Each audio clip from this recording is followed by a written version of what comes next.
Bienvenue à tous. Retour dans notre séquence aujourd'hui sur le bilan de la 11e édition du Forum mondial des régions qui s'est tenu cette semaine à Rabat.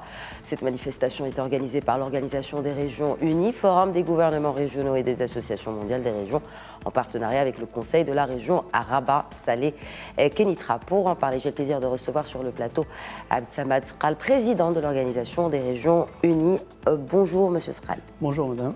Alors, tout d'abord, qu'est-ce qui a marqué cette édition qui a, rappelons-le, rassemblé des centaines de participants venant d'une trentaine de pays? Tout d'abord, je tiens à préciser que l'OREFOGA, c'est une organisation mondiale des régions. C'est pratiquement la seule qui ne regroupe que des régions ou bien des réseaux de régions. Il s'est toujours fixé comme objectif principal de porter la voix des régions, que ce soit à l'international ou bien au niveau du pays, pour défendre la régionalisation et le rôle des régions. Et donc, on tient des assemblées générales chaque année. En marge, on tient des forums qui constituent des moments forts pour débattre des questions relatives à la régionalisation. Cette année, on a choisi de débattre des 3 grands agendas mondiaux qui ont été approuvés entre 2015 et 2016, à savoir l'agenda sur le développement durable, l'agenda sur les changements climatiques et l'agenda urbain. Par rapport à ces agendas, et pour atteindre leurs objectifs, pour lesquels on trouve qu'il y a beaucoup d'objectifs qui sont dans les 3 agendas, il y a une nécessité que tout le monde se mobilise. Les États, les organismes internationaux, les pouvoirs territoriaux, tous les acteurs. Et chacun doit jouer le rôle qui lui incombe dans une relation, je dirais, de subsidiarité, de complémentarité. Dans ce cadre-là, on constate que pour atteindre ces objectifs, notamment généraliser l'accès à l'enseignement, éradiquer la famine, assurer un équilibre entre les territoires ruraux, les territoires urbains, réduire l'effet de changement climatique à 1,5 degrés Celsius, etc. Tout ça demande qu'il y ait un changement en profondeur des modèles de développement économique et aussi la manière par laquelle on élabore les programmes et les visions de développement pour aller vers des programmes territoriaux intégrés qui répondent au mieux aux spécificités des territoires. Il se trouve que c'est les régions de par le monde qui sont les entités en charge déjà de cette mission-là, comme c'est le cas au Maroc. C'est les régions qui doivent élaborer des programmes de développement régionaux intégrés, donc avec une vision de durabilité. Donc l'objectif de ce forum, c'est déjà de sensibiliser toutes les régions, parce que ce n'est pas tous les élus des régions qui sont sensibles à leur mission et leur rôle. Quand on parle des objectifs 2030 de développement durable, 2030 c'est demain.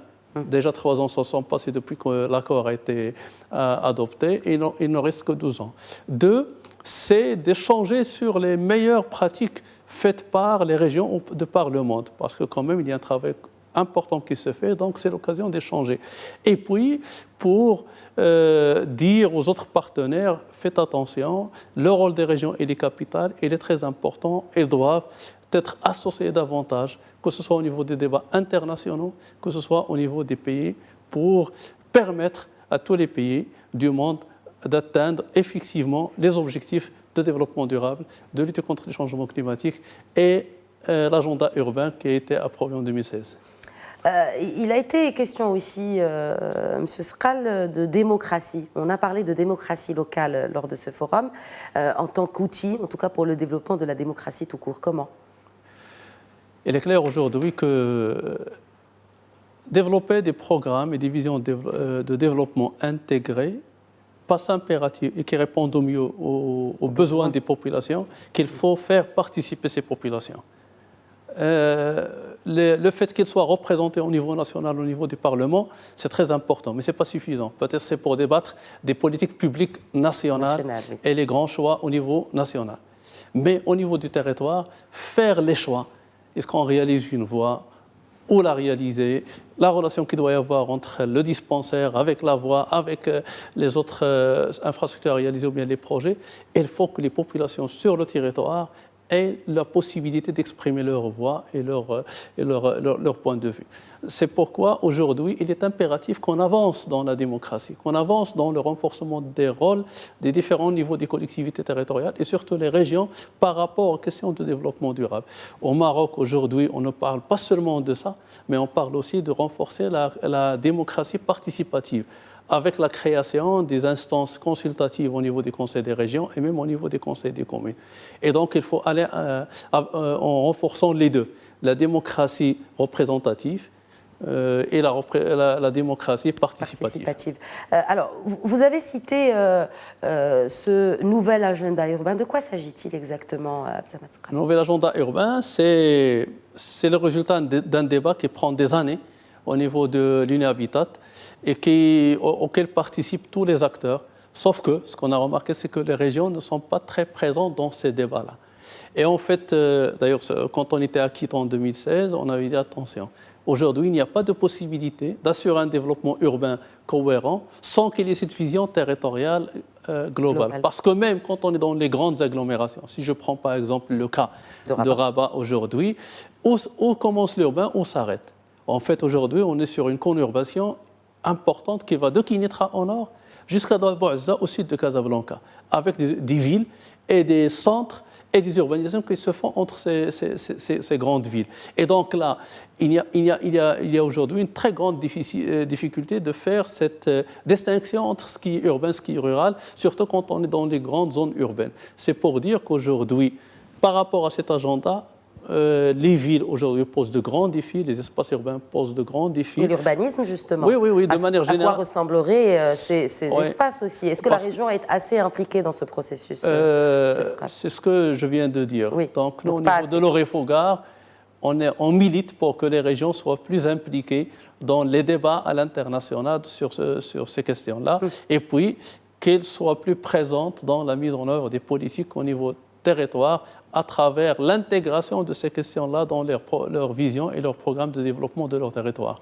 Alors, justement, ce forum intervient, M. Sqal, à un moment où une grande réforme territoriale est engagée par le Royaume. Il s'agit bien naturellement dans le cadre du processus de régionalisation avancée.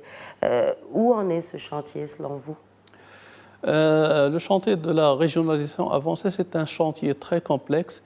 Et il faut bien préciser qu'il ne s'adresse pas seulement vers les régions, il s'adresse aux régions et à l'État. Parce qu'en fait, aujourd'hui, l'État doit revoir sa présence sur le territoire.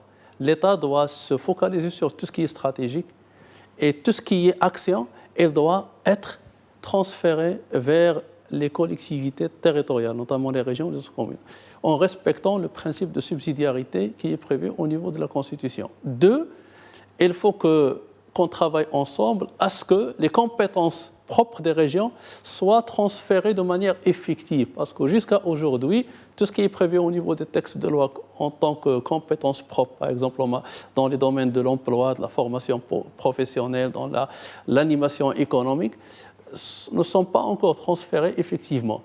Et l'État continue toujours à travailler sur ces aspects-là. Et donc, on travaille de manière générale dans un cadre, si on peut dire, de partenariat entre l'État et les collectivités territoriales, notamment les régions.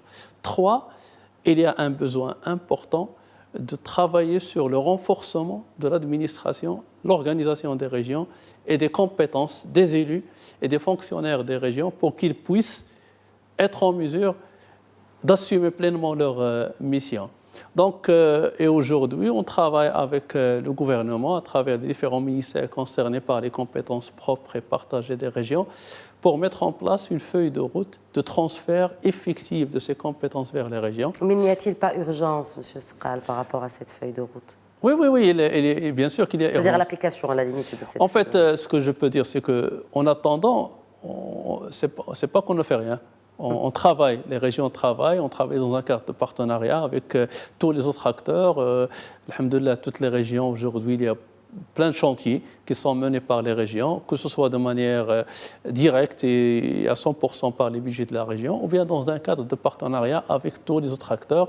Si je prends par exemple le cas de ma région, donc pratiquement aujourd'hui, on est sur un montant quand même de 20 milliards de dirhams d'investissement dans tous les domaines auxquels participe notre région à 3 milliards de dirhams. Et déjà, pratiquement 1 milliard a été engagé durant les 2 premières années de ce mandat-là. On prépare un bilan dans quelques jours, on va le présenter, des 3 années, pour dire que il y a un travail important qui se fait sur le terrain. Mais par rapport à votre question, aujourd'hui, pour que les régions aillent vraiment pour jouer le rôle qui leur incombe, on a besoin de ce travail-là, de transfert effectif des compétences et de cette distinction assez claire entre les rôles des uns et des autres dans une logique de complémentarité et différenciation des actions. Parce que là, on est tous responsables du bonheur des citoyens et de répondre à leurs besoins, que ce soit l'État central, que ce soit les régions, que ce soit les communes ou tous les autres acteurs. Et on doit travailler ensemble, la main dans la main, d'une manière intelligente, efficace. Et dans ce cadre-là, donc, on doit vraiment avoir cette complémentarité et différenciation dans l'action des uns et des autres. Abdelsamad Sqal, président de l'Organisation des Régions Unies, donc, qui a co-organisé cette 11e édition du Forum mondial des régions qui s'est tenue à Rabat. Je vous remercie pour l'ensemble de vos éclairages et d'avoir répondu à l'invitation de Médien TV. Merci, madame. Merci à tous de nous avoir suivis. Très bonne suite des programmes sur Médien TV, Médien TV Afrique.